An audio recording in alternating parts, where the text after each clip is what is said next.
February 4th, 1912, Paris. A crowd of reporters is standing at the base of the Eiffel Tower, cameras rolling. They're here because a tailor named Franz Reichelt has invented something incredible, a coat that turns into a parachute. The plan, everyone assumed, was simple. Climb the tower, toss off a dummy wearing the coat, see what happens. Then Franz makes an announcement. There will be no dummy, he's jumping himself. His friends beg him to stop. The guards try to talk him down. Even the journalists, people whose entire job is watching interesting things happen, are basically saying, "Sir, please be less interesting." Franz climbs to the first platform anyway, nearly 190 feet up. He stands on the railing, checks his coat one last time, and declares he'll prove his invention with his own body. And he jumps. The parachute does not open. 4 seconds later, it's over. The whole thing was caught on film, and the footage still exists today. And here's the wild part. Franz is not a rare case. History is packed with inventors who were so confident in their creations that they volunteered as the test subject. Today, 10 of them. 10 brilliant ideas, 10 very hands-on demonstrations. Henry Winstanley. England, 1698. Off the coast of Plymouth sits a cluster of rocks called Eddystone, and its full-time job is eating ships. Everyone agrees someone should build a lighthouse there. Everyone also agrees it's impossible because the rocks sit in the open ocean. Enter Henry Winstanley, a merchant and part-time showman whose house was famous for trick chairs and mechanical pranks. Naturally, this is the man who ends up in charge of maritime safety. To be fair, he had a reason.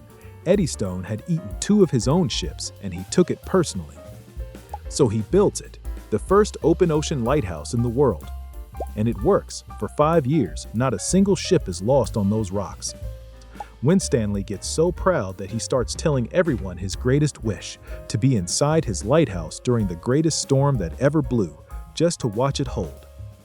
Quick tip, when the ocean is listening, don't place custom orders. November 1703, Winstanley is out on the rocks doing repairs when the worst storm in recorded English history rolls in. Historians literally call it the Great Storm of 1703. The next morning, people look out at Eddystone. The lighthouse isn't damaged, it's gone, erased, and Winstanley with it. He asked for the greatest storm that ever blew. The weather said, "One greatest storm coming right up." William Bullock. Bullock made news fast, literally.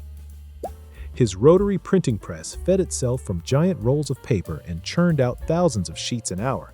It's one of the machines that made the modern newspaper possible. In 1867, he's installing one of his presses in Philadelphia when a drive belt slips off a pulley. Now he could stop the machine. Instead, Bullock does the thing every mechanic has done since the dawn of machinery. He tries to kick it back on. If you've ever kicked a vending machine, you know this exact energy. Unfortunately, this vending machine kicked back. His leg gets caught and crushed.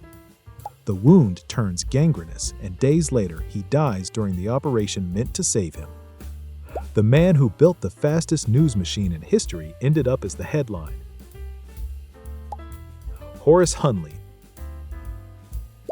The South is being strangled by a naval blockade, and a businessman named Horace Hunley has a bold solution: a submarine. Quick look at the specs. Propulsion, 8 guys turning a hand crank. Lighting, 1 candle. Depth control, 2 ballast tanks and a lot of hope.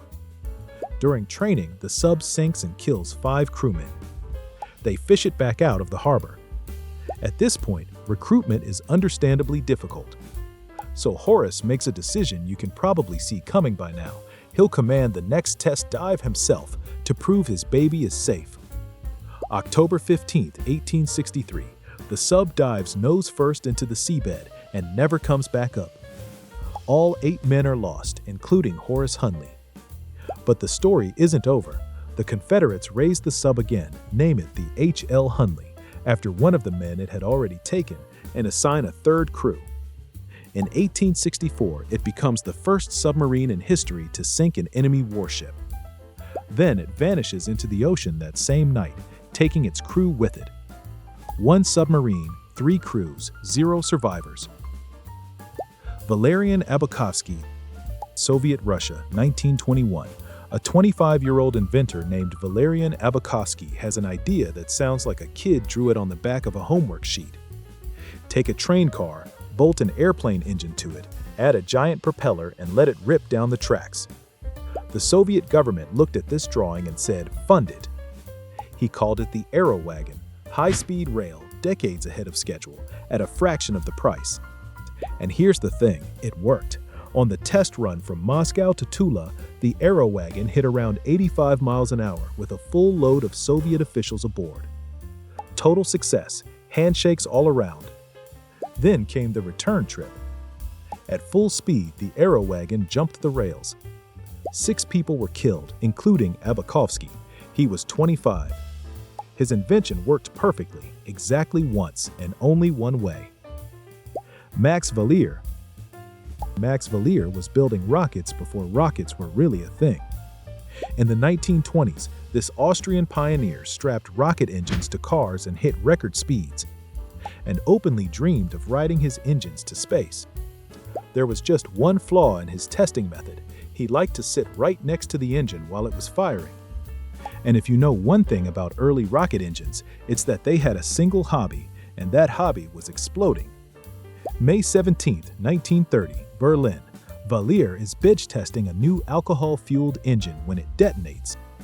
A piece of shrapnel hits him, and he's gone within minutes. One of the first people ever killed chasing spaceflight. Today, rocket engineers watch their tests from bunkers behind concrete from very far away. That rule exists because of people like Max. He was the rule before it was written down. Thomas Midgley Jr. Thomas Midgley Jr. might be the most cursed inventor on this list, and his death is honestly the least of it. In the 1920s, he invented leaded gasoline, which pumped lead into the air of the entire planet. Then, for an encore, he invented CFCs, the chemicals that tore a hole in the ozone layer. Most inventors never damage a whole planet. Midgley did it twice. One historian wrote that he had more impact on the atmosphere than any single organism in Earth's history, and no, that was not a compliment. But neither of those inventions is what got him. In 1940, Midgley caught polio and lost the use of his legs. Being an engineer to the core, he built himself a solution, a system of ropes and pulleys over his bed so he could lift himself up without help. In 1944, he was found dead in that bed, tangled in the ropes of his own machine. Leaded gas poisoned the world, CFCs cracked the sky, and the invention that finally came for Thomas Midgley was the bed. Karel Soucek was a stuntman with one big idea, a custom shock-absorbing barrel, padded and engineered to keep a human alive through drops that no human should survive. And it worked. In 1984, Soucek sealed himself inside and rode it over Niagara Falls, a drop of about 170 feet into raging water. He climbed out alive. So for the follow-up, he announced a demonstration: hoist the barrel to the roof of the Houston Astrodome, 180 feet up, and drop him into a water tank on the field below.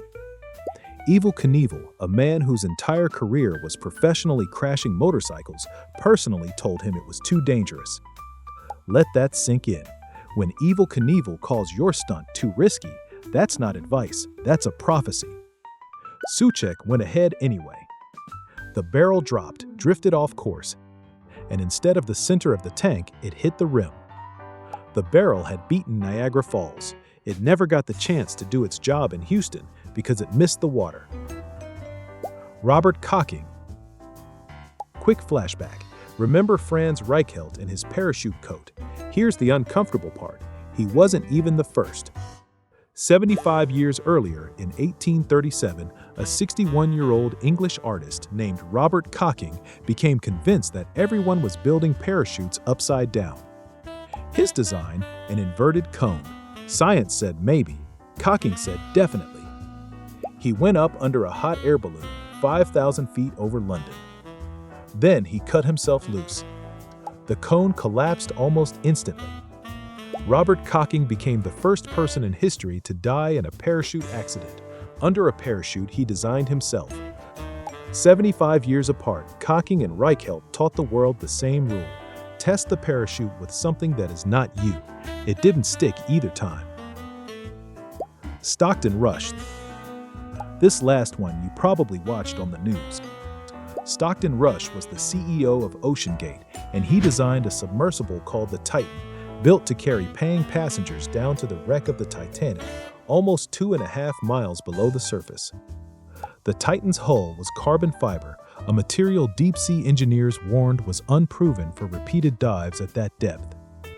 Industry experts sent warning letters. One of his own employees raised safety concerns and was fired. Rush said publicly that he felt safety regulations were holding innovation back. But Rush wasn't a CEO who watched from the shore. He believed in his design completely, and he wrote it himself, dive after dive. On June 18, 2023, the Titan began its descent toward the Titanic with 5 people aboard. Partway down, it imploded. Everyone died instantly. Rush and the 4 people who trusted his design.